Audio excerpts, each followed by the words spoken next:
Yang saya hormati Direktur Tindak Pidana Eksus Bareskrim Polri, Brigjen Pol Helvi Asegaf SIK MH. Yang kami hormati Ketua PPATK yang dalam hal ini diwakili oleh Sekretaris Utama PPATK Republik Indonesia, Irjen Pol Albert TB Sianipar SIK MH. Yang kami hormati Direk Jampidum yang dalam hal ini diwakili oleh Direktur D Jampidum, Dr. Sugeng Rianta SH.MH. Yang kami hormati Wadir Tipit Eksus Bareskrim Polri, Kombes Pol Jen Dwi Nugroho SH.SIK MH. Yang kami hormati Kasubdit 2 Direktur Tindak Pidana Eksus Bareskrim Polri, Kombes Pol Sugeng Sudarso SIK SH.MH. Rekan-rekan media, saat ini kita akan merilis kesekian kali pengungkapan yang dilakukan oleh Direktorat Tindak Pidana Ekonomi Khusus Bareskrim Polri, di mana rilis tersebut terkait dalam pengungkapan perkara tindak pidana perbankan dan atau tindak pidana informasi dan transaksi elektronik dan atau tindak pidana pencucian uang oleh Subdit 2 Perbankan Direktorat Tindak Pidana Eksus Bareskrim Polri. Nanti akan disampaikan secara detail oleh Direktur, yang mana kita ketahui bersama dari pelaku yang ada tadi itu merupakan bagian jaringan yang sudah ditangani oleh Polda Metro sebelumnya. Jadi ada beberapa pelaku yang sudah ditangani oleh Polda Metro yang saat ini sedang kita kembangkan atau Bareskrim kembangkan dalam kasus yang akan kita sampaikan saat ini. Rekan-rekan, untuk mempersingkat waktu, mari kita dengarkan penyampaian rilis dari Direktur Tindak Pidana Ekonomi Khusus, Bapak Brigjen Pol Helvi Asegaf. Kami persilakan. Terima kasih. Assalamualaikum warahmatullahi wabarakatuh. Selamat pagi, salam sejahtera untuk kita sekalian. Yang kami hormati Bapak Estama PPATK, Bapak Irjen Pol Albert Sianipar. Yang kami hormati Direktur di Jampidum, Bapak Dr. Sugeng Rianta. Yang kami hormati Bapak Kabak Penum.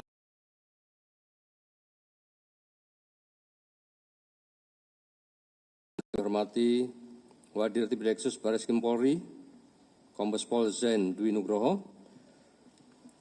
Yang kami hormati Kasubdit 2 Tipit Eksus Bareskrim Polri, Kombes Pol Sugeng Sudarso, para kanit, para penyidik, dan rekan-rekan media yang kami cintai dan kami banggakan. Pertama-tama, kita bersyukur wa ta'ala, Tuhan Yang Maha Kuasa, atas nikmat dan karunia-Nya pagi hari ini kita dapat berkumpul dalam rangka press release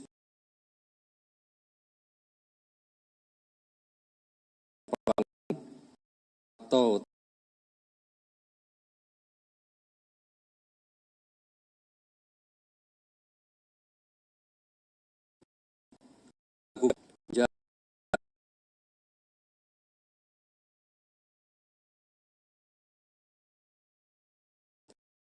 pindahan rekening dorman secara in absentia atau tanpa kehadiran fisik nasabah senilai 204 miliar rupiah yang terjadi pada tanggal 20 Juni 2025 dan diungkap rekan-rekan penyidik dari Subdit 2 Perbankan di Tipit Eksus Bareskrim Polri.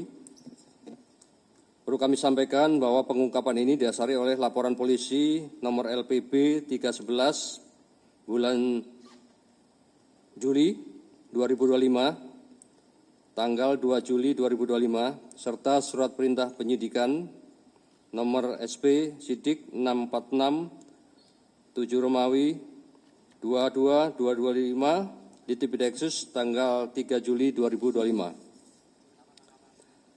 Sejak awal bulan Juni 2025, jaringan sindikat pembobol bank yang mengaku sebagai Satgas Perampasan Aset melakukan pertemuan dengan Kepala Cabang Pembantu salah satu bank BNI yang ada di Jawa Barat untuk merencanakan pemindahan dana pada rekening dorman.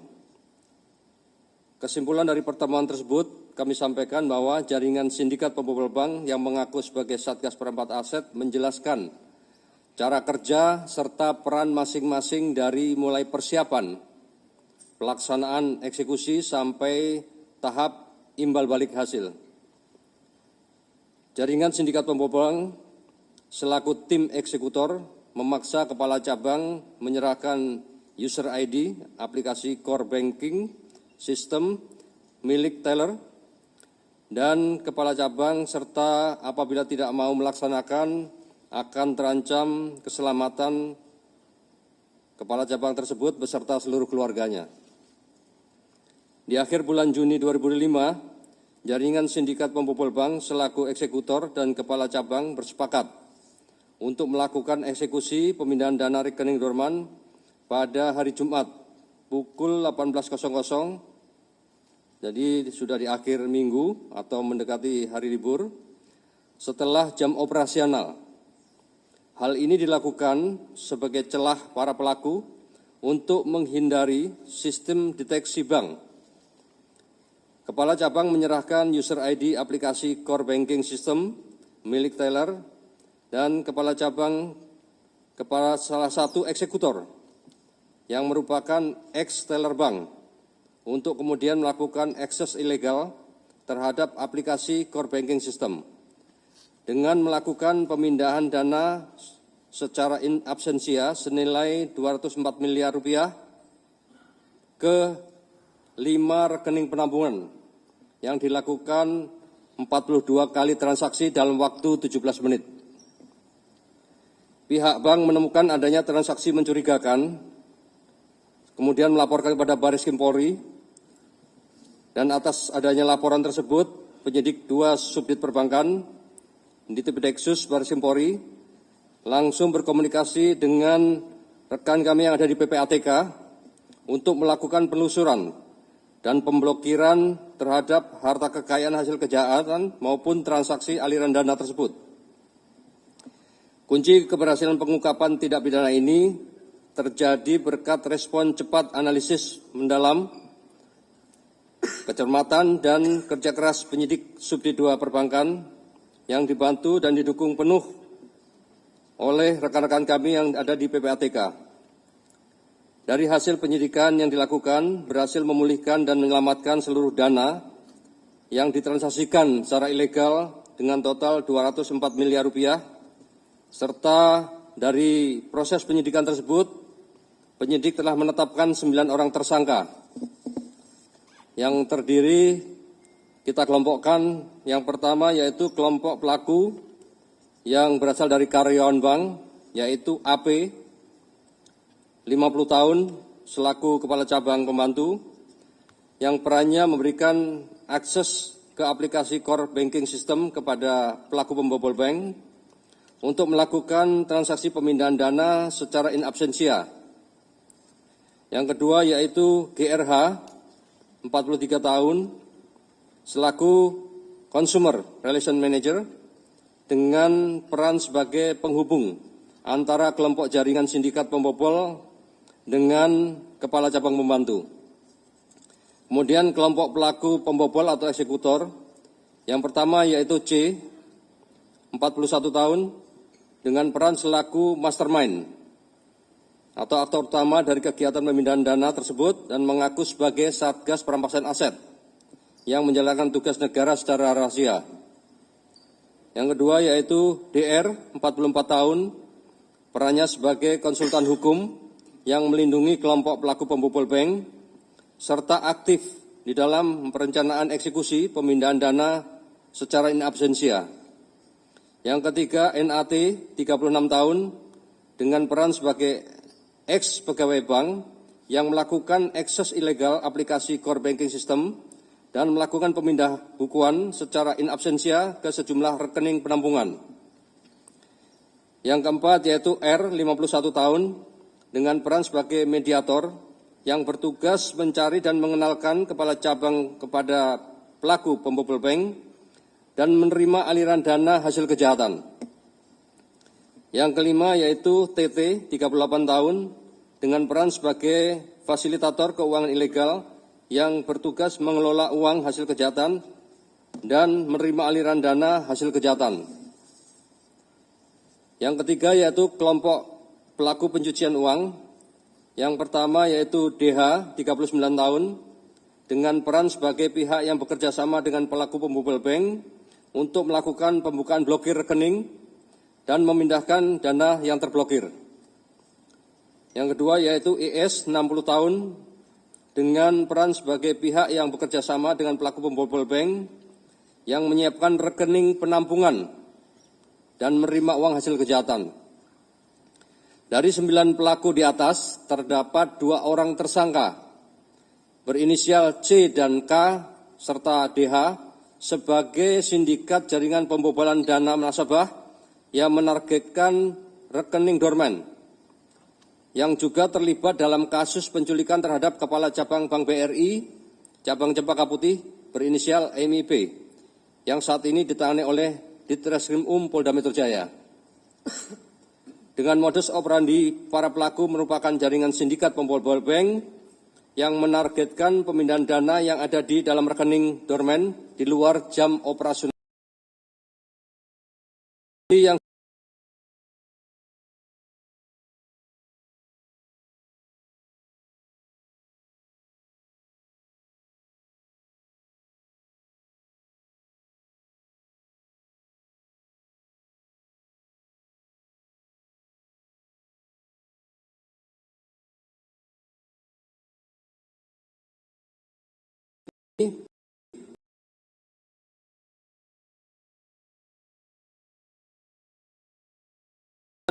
U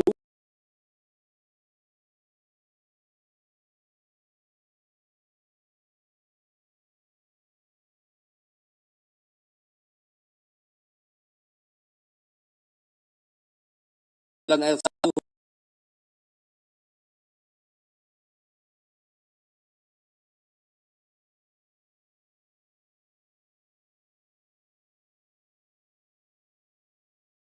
tahun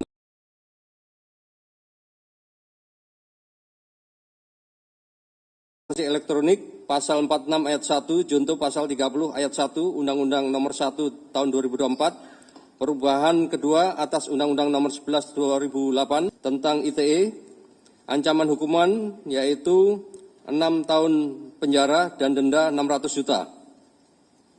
Yang ketiga, tindak pidana transfer dana, pasal 82, pasal 85 Undang-Undang Nomor 3 Tahun 2011 tentang transfer dana. Ancaman hukuman yaitu 20 tahun penjara dan denda 20 miliar. Yang keempat yaitu tindak pidana pencucian uang, pasal 3, pasal 4, pasal 5 Undang-Undang Nomor 8 2010 tentang pencegahan dan pemberantasan tindak pidana pencucian uang dengan ancaman hukuman yaitu penjara 20 tahun serta denda 10 miliar. Rencana tindak lanjut melakukan pengembangan kepada pelaku yang lain yang saat ini masih dalam proses penyidikan dan pencarian dalam jaringan sindikat pembobolan bank tersebut dengan menargetkan rekening dorman. Tentunya saat ini kami dari Ditreskrim Barreskrim Polri terus melakukan pengembangan kepada pelaku lain yang terlibat dalam jaringan sindikat pembobolan bank yang menargetkan rekening dorman guna pengungkapan secara jelas tindak pidana yang dilakukan. Mendasari kejadian yang ditangani oleh Polda Metro Jaya dan Ditreskrim Barreskrim Polri, kami menghimbau kepada masyarakat untuk lebih hati-hati lagi dan senantiasa selalu memantau rekening secara rutin, memperbarui data diri secara berkala dan mengaktifkan notifikasi transaksi untuk mencegah nasabah menjadi rekening dorman yang menjadi sasaran jaringan sindikat pembobol bank. Demikian yang bisa kami sampaikan. Waktu kami kembalikan kepada Bapak Kabak Penum. Terima kasih Bapak Brigjen Helvi Assegaf selaku Direktur Tindak Pidana Eksus Bareskrim Polri yang tadi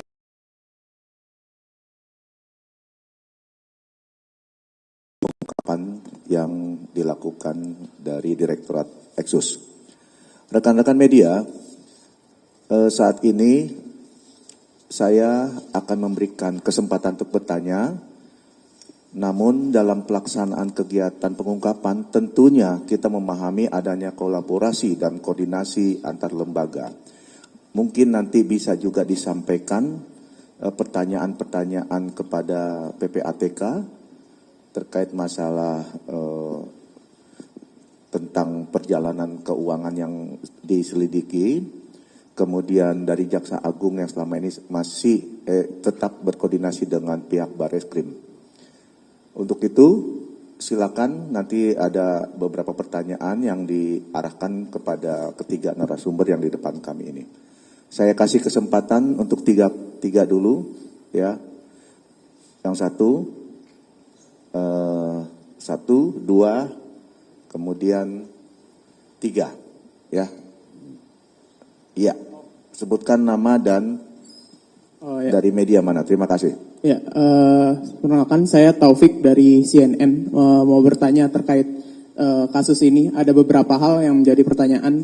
Yang pertama itu kan tadi kan disebutkan bahwa ini kan menyasar rekening dorman gitu. Dan tadi Pak Dir sempat menyebutkan bahwa ini dilakukan transaksi sekitar 42 kali dalam waktu 17 menit. Nah, pertanyaannya adalah pertama, ini dari ada berapa rekening dorman yang dibobol oleh pelaku dalam waktu 17 menit itu, apakah ada banyak atau dia hanya menyasar satu tapi yang memiliki nominal rekening yang besar?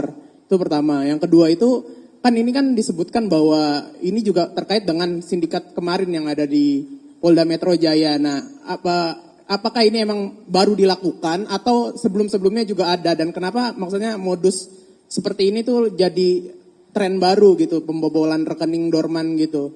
Terus itu dulu dua.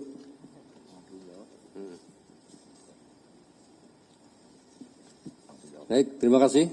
Langsung kami jawab aja, Mas Taufik. Yang pertama kami sampaikan bahwa uang tersebut berasal dari satu rekening dorman. Ya. Kemudian terkait dengan sindikat yang kami tangani ini memang berkaitan dengan yang ada di Polda Metro, dan kebetulan laporannya awal ada LP di sini. Ya, kemudian kita melakukan pencarian, namun ternyata begitu ada kejadian di Polda Metro, sudah ditangkap di Polda Metro di sana, sehingga kita tinggal komunikasi dengan penyidik dari Polda Metro. Untuk perkara ini ada beberapa yang dalam proses dan saat ini dalam proses penyidikan. Nanti tentunya akan kita informasikan lebih lanjut. Ada kasus-kasus lain atau buronan yang masih dicari? Ya, kasusnya. Baik, terima kasih Mas Taufik. Yang kedua, silakan Bu Ayu. Sebutkan dari media mana. Ya, selamat siang Pak Dir, Pak Kabak semuanya. Izin Pak, saya Ayu dari Tirto, mau menanyakan beberapa hal. Yang pertama, itu kan kalau yang terkait dengan kasus yang di Polda Metro itu kan ada keterlibatan TNI ya Pak. Nah, kalau di jaringan ini apakah ada oknum juga dan kerjasama dan koordinasi dengan pihak TNI-nya seperti apa? Terus kedua, kalau di Polda Metro itu kan juga ada sosok S yang memberikan data awal rekening-rekening dorman ini. Nah, apakah di jaringan ini juga sosok pemberi data rekening dorman di BNI ini sama gitu, sosoknya S juga atau ada yang lain? Terus satu lagi, mereka ini sebelum dari rencana BNI dan BRI ini, apakah ada rencana sebelumnya, misalkan ada target bank-bank lain gitu, atau memang sebelumnya mereka juga udah pernah melakukan hal yang serupa? Terima kasih. Baik, terima kasih. Untuk perkara di kita masih dalam pendalaman, Nanti kalau ada informasi lebih lanjut keterlibatan pihak-pihak yang lain akan kita informasikan. Kemudian pemberi informasi rekening Dorman tadi di Polda Metro tadi diinformasikan inisial S ya. Untuk di kita inisial D yang saat ini dalam proses pencarian. Terkait dengan masalah rencana ini sedang terus kita komunikasikan dengan penyidik Polda Metro untuk mendapatkan fakta. Nanti akan kita informasikan lebih lanjut. Terima kasih. Baik, pertanyaan yang ketiga, silakan. Sebutkan nama dan dari medianya ya. Cek. Selamat siang Pak Dir dan Pak Kabak. Izin saya Irfan dari IDN Times. Melengkapi pertanyaan teman-teman yang sudah diutarakan tadi. Ada kemungkinan mungkin ini ya, kasus ini kan lebih dari satu kali dilakukan oleh sindikat. Tapi saya ingin bertanya terkait dengan 204M ini, rencananya pembagian keuntungannya bagaimana dari mastermind-nya sendiri gitu. Kan pasti dia yang mengatur berapanya kepada pihak-pihak tertentu. Dari 9 tersangka ini berapa sih keuntungan mereka dan kacapnya ini dapat berapa dari 204 miliar yang direncanakan? Terima kasih. Baik, terima kasih. Jadi kita sedang melakukan pendalaman dengan tindak lanjut kita, yaitu konfrontasi nanti dengan seluruh tersangka. Ya, nanti hasilnya akan kita informasikan lebih lanjut kepada teman-teman media. Karena ini perlu fakta ya, bukan hanya sekedar informasi saja, tapi harus kita buktikan karena uang itu belum sempat berpindah. Jadi sudah berpindah, kita amankan, belum sempat dinikmati oleh mereka. Gitu ya. Dengan cepat kita melakukan pemblokiran sehingga mereka belum sempat mencarikan uang tersebut. Ada sebagian yang sudah dicairkan, langsung kita amankan juga. Baik, sebelum kita melangkah ke sesi kedua, mungkin dari Sekretaris Utama PPATK, Bapak Irjen Pol Albert Sianipar, bisa menambahkan dari pertanyaan-pertanyaan yang disampaikan oleh media tadi. Kami persilakan.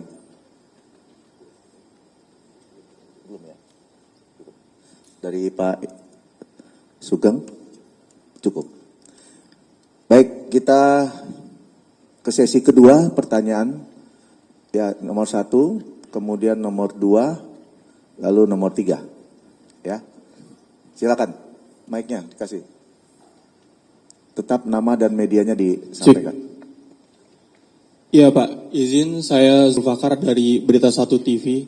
Pertama adalah tadi kan disebutkan ada pencucian uang ya Pak. Ini sebenarnya modusnya atau bentuk pencucian uangnya itu apa?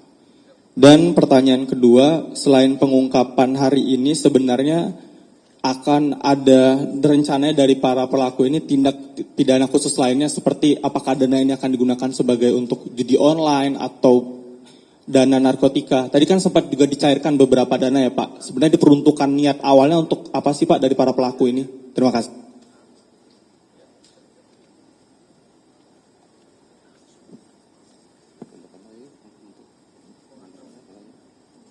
Bisa diulangi yang pertama tadi apa?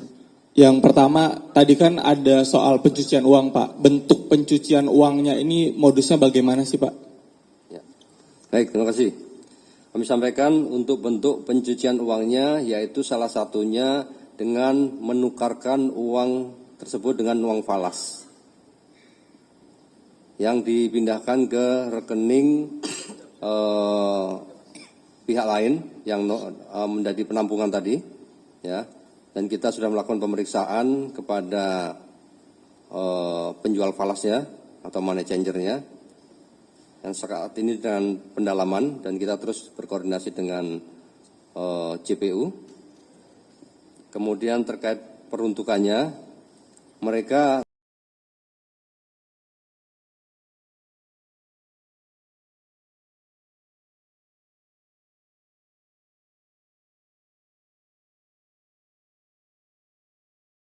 transaksi ilegal.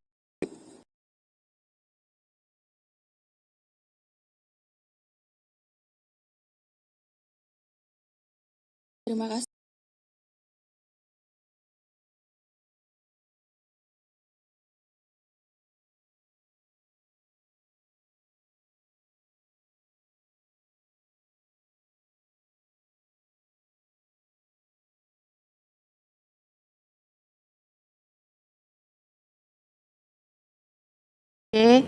DR, NAT, R, dan TP, dan di mana inisial C ini saudara adalah mastermind atau aktor utama dari jaringan ini.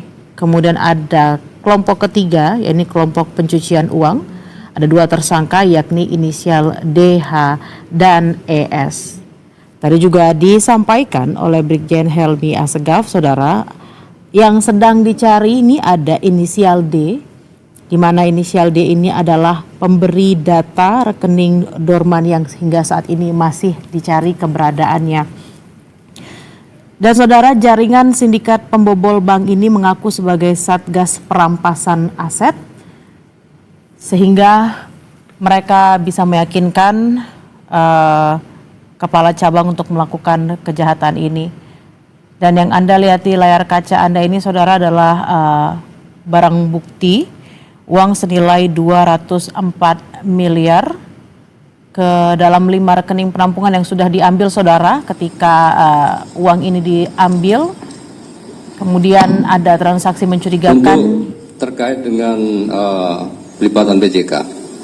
Jadi di perkara ini tidak saling mengenal awalnya.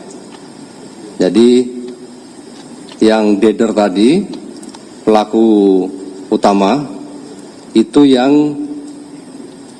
mencari orang-orang yang punya hubungan dengan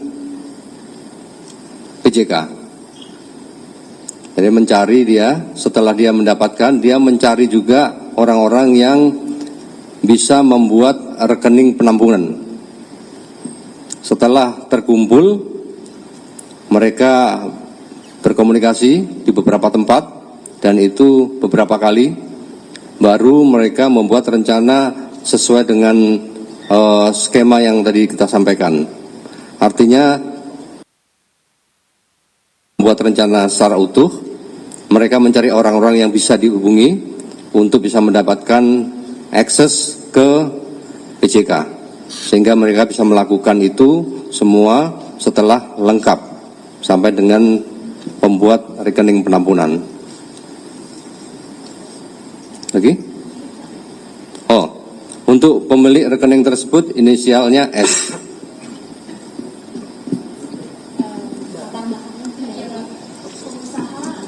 Ya, pengusaha tanah. Dia di rekening di tempat kepala cabang itu membuat rekening atau seperti apa Pak sampai datanya itu bisa ketahuan? Maksudnya nasabah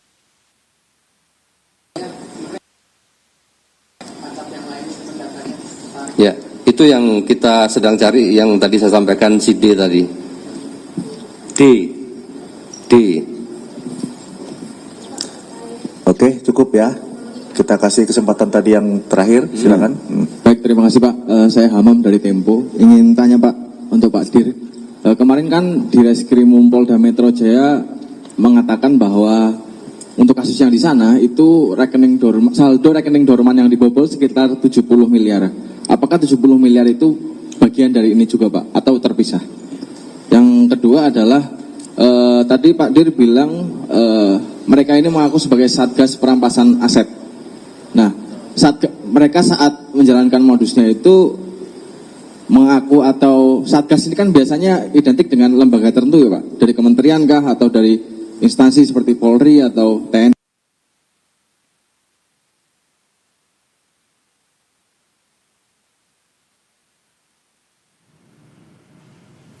Dan saudara, TV Dexus mengamankan barang bukti senilai 204 miliar.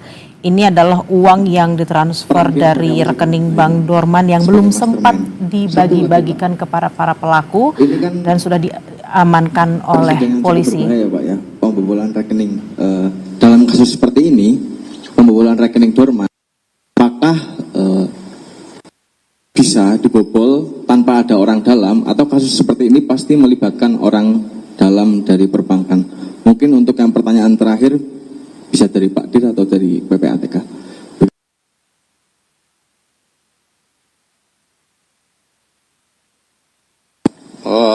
Mereka mengaku Satgas Perampasan Aset di salah satu tersangka tadi yang inisialnya NA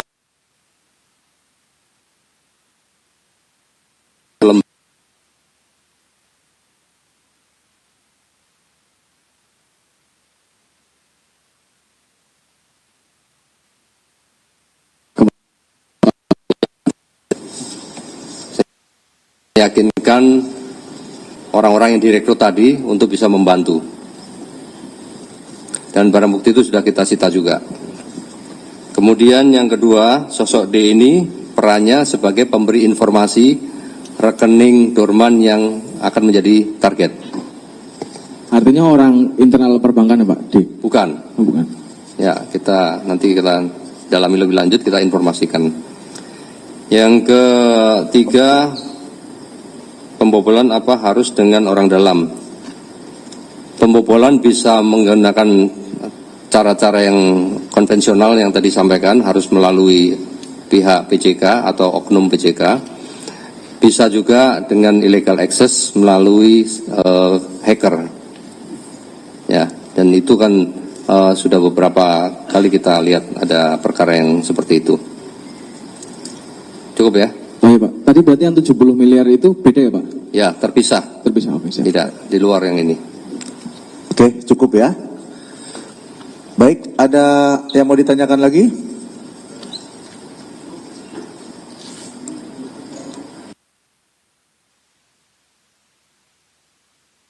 Berkenan dari Bapak Albert Sianipar, mungkin ada penyampaian bagaimana terkait dengan PPATK, kami persilakan. Terima kasih. Yang saya hormati pimpinan rapat, Bapak Brigjen Pol Helvi Asagaf, Bapak Ibu sekalian yang saya hormati, dan rekan-rekan media. Dalam kesempatan ini kami tentu tadi selain ingin menambahkan beberapa pertanyaan yang secara tidak langsung juga ditujukan kepada kami, perlu kami sampaikan bahwa sesuai sambutan di awal oleh Bapak Pimpinan, kegiatan ini bisa terungkap karena adanya respon cepat dalam rangka melakukan analisis dan penyidikan terhadap tadi adanya kegiatan illegal access yang melakukan perintah transaksi dalam tempo cepat, durasi dalam waktu yang pendek ke rekening-rekening maupun perusahaan-perusahaan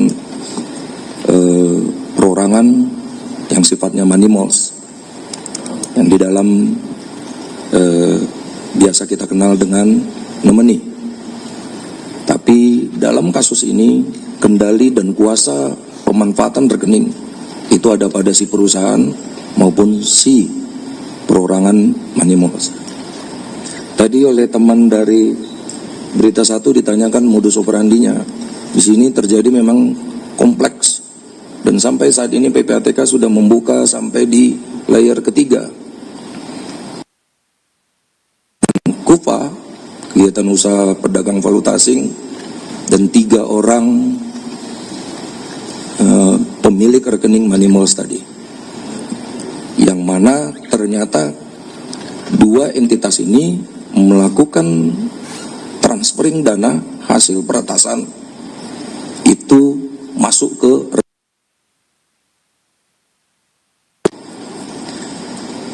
sisanya ada sekitar 54 M. Inilah yang dimintakan oleh Bank BNI maupun rekan-rekan penyidik Mabes Polri untuk dilakukan upaya follow the money, follow the asset. Dan sampai saat ini kegiatan masih berlangsung. Adapun modus operandi yang memang terlihat jelas di sini adalah kegiatan dengan melakukan upaya pengaburan transaksi keuangan tadi yang kita biasa kenal di dalam modus-modus tindak pidana pencucian uang, smarting, dia pecah-pecah, dia bagi-bagi, kemudian dia ada U-turn di sana karena salah satu money malls tadi, rekening yang dipakai untuk menampung dana hasil retas itu ternyata terindikasi adalah milik pelaku utama tadi yang merupakan pimpinan Bank BNI. Jadi modusnya U-turn. Kemudian ada upaya-upaya membuka rekening dalam tempo 1 sampai 6 hari sebelum tanggal kejadian 21 Juni 2025. Kenapa bisa terdetek? Karena dibuka dalam waktu yang sangat dekat, terus kemudian terjadi perputaran transaksi yang cukup besar dalam waktu singkat. Selanjutnya, modus yang berikutnya tadi, dana tadi terkirim masuk ke perusahaan jasa remittance, masuk ke dompet digital, Gojek, GoPay, kemudian ditarik tunai, dan terakhir dipakai untuk kepentingan pribadi. Demikian tambahan dari kami. Terima kasih. Baik, terima kasih Bapak Irjen Pol Albert Sianipar selaku Sekretaris Utama PPATK RI. Berikutnya berkenan untuk Direktur D Jampidum Bapak Dr. Sugeng Rianta untuk bisa menyampaikan terkait dengan kasus yang ditangani oleh Barreskrim Polri yang akan ada kaitannya dengan pihak kejaksaan. Kami persilakan. Terima kasih Pak. Terima kasih. Assalamualaikum warahmatullahi wabarakatuh.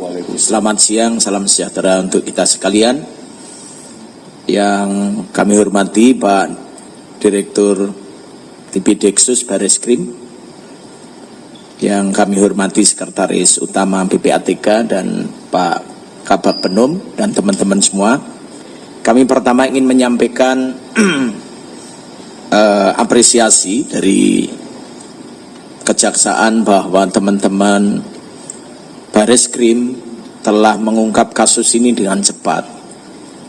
Ini tadi sudah disampaikan terkait dengan masalah timeline-nya. Perkara ini kami visi langsung dan teman-teman penyidik sangat intens gelar dengan kami koordinasi, dan tentu dalam rangka koordinasi kami memberikan banyak masukan dan akhirnya banyak yang sudah ditindaklanjuti, salah satunya keberhasilan hari ini.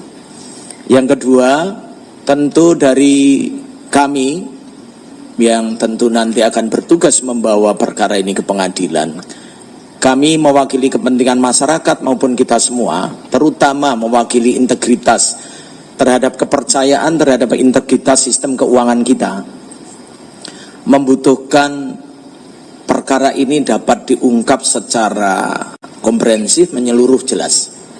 Karena ini tidak hanya tindak pidana, mohon maaf, seperti tindak pidana konvensional, misalnya hanya sekedar merampok, yang mungkin korbannya hanya ya orang itu saja. Mohon maaf dengan tidak mengecilkan arti korban itu. Tetapi tindak pidana yang sifatnya organis krim begini, apalagi menggunakan illegal access, ciri utamanya ini juga akan mengakibatkan mungkin terganggunya kepercayaan masyarakat kepada integritas sistem keuangan BJK. Maka kepentingan kita bersama, dan tadi kita juga diskusi, kita salah satu yang kita lindungi adalah justru itu. Kepercayaan pada integritas sistem keuangan itu yang harus dijaga. Dan ini kita berhasil dengan cepat, kontribusi juga dari bank yang dirugikan cepat melapor, cepat bertindak, manajemen resikonya, teman-teman penyidik juga cepat, kerugian 204 dapat dipulihkan. Ke depan kita ingin bahwa kejahatan-kejahatan begini memang terus harus diusut sampai kepada akar maupun hulu sampai hilirnya. Kalau kita lihat ini sindikat, tadi disampaikan ada perusahaan-perusahaan yang kemudian misalnya tukar falas, ini harus dicek bagaimana kepatuhannya. Karena misalnya perusahaan BJK ini ada kewajiban yang namanya wajib lapor. Sebagai pihak pelapor wajib melakukan pelaporan-pelaporan berdasarkan kepatuhan yang sudah ditetapkan PPATK maupun undang-undang. Ketika ini kemudian tidak dilakukan, ini juga kemudian perlu kita cermati bersama agar ini tidak terulang. Yang kedua, kami ingin menambahkan terkait ada pertanyaan dua yang menurut kami perlu kami garis bawahi. Satu, bentuknya tadi. Bentuk TPPU tadi Pak Direskrim Tipideksu sudah sampaikan. Memang ini perlu didalami dan kami sudah koordinasi terkait dengan PJK-nya. Kok bisa cepat banget ya? Terima misalnya tukar falas, duit dalam bentuk banyak tanpa dimintai katakanlah identitas. Kita ini mau nuker uang $1 saja. Kalau kepada lembaga penukaran falas resmi itu kan ditanya KTP. Ini kok bisa cepat ya? Duit sekian miliar masuk ke rekening. Nah ini tentu kami sudah koordinasi, ini perlu didalami. Karena inilah sebenarnya praktek TPPU. Tindak pidana asalnya sudah jelas, TPPU-nya ini yang kemudian harus kemudian kita clearkan. Yang kedua adalah dari sisi mitigasi resiko. Ini BRI juga kena dicoba. BNI ini sudah terjadi tapi bisa kita selamatkan. Kemudian di kami juga ada satu perkara lagi kasus yang sedang dalam proses pendalaman. Ada bank lain tapi tentu bukan pada tempatnya kami sampaikan, tapi intinya sama bahwa mengincar rekening dorman dengan sindikat ini terjadi. Nah, mitigasi resiko perlu ditingkatkan. Apakah sistem keamanan sibernya, kemudian sistem katakanlah pengendalian kepatuhan internal di bank itu, tentu ini melibatkan nanti dari OJK, dari BI, sistem pembayaran, segala macam perlu duduk bersama dan ini perlu bersama-sama memerangi yang seperti ini. Karena kalau enggak, nanti teman-teman penyidik akan terus menangkap, tapi sumber masalahnya enggak pernah kita benahi, kemudian akan terus terjadi, dan ketika terjadi terus, sekali lagi, kepercayaan pada integritas sistem keuangan turun, maka ini kemudian kepentingan negara yang dirugikan. Dalam posisi itu kami di Kejaksaan mendorong dalam bentuk koordinasi dalam tahap pra penuntutan, koordinasi penelitian berkas agar ini menyeluruh sehingga nanti ketika dibuka di pengadilan masyarakat bisa melihat dengan utuh bahwa sistem integritas keuangan kita masih bagus. Ada coba-coba yang kemudian ingin membobol tapi bisa terdeteksi sejak dini dan kemudian dilakukan penegakan hukum. Demikian kiranya tambahan dari kami. Terima kasih. Mohon maaf. Assalamualaikum warahmatullahi wabarakatuh. Waalaikumsalam. Terima kasih Sugeng Rianta sebagai Direktur D Jampidum. Rekan-rekan media, demikianlah rilis pengungkapan perkara tindak pidana yang ditangani oleh Direktorat Tindak Pidana Eksus Bareskrim Polri. Dengan demikian saya akhiri. Terima kasih atas perhatian media semua. Billahi taufiq wal hidayah. Wassalamualaikum warahmatullahi wabarakatuh.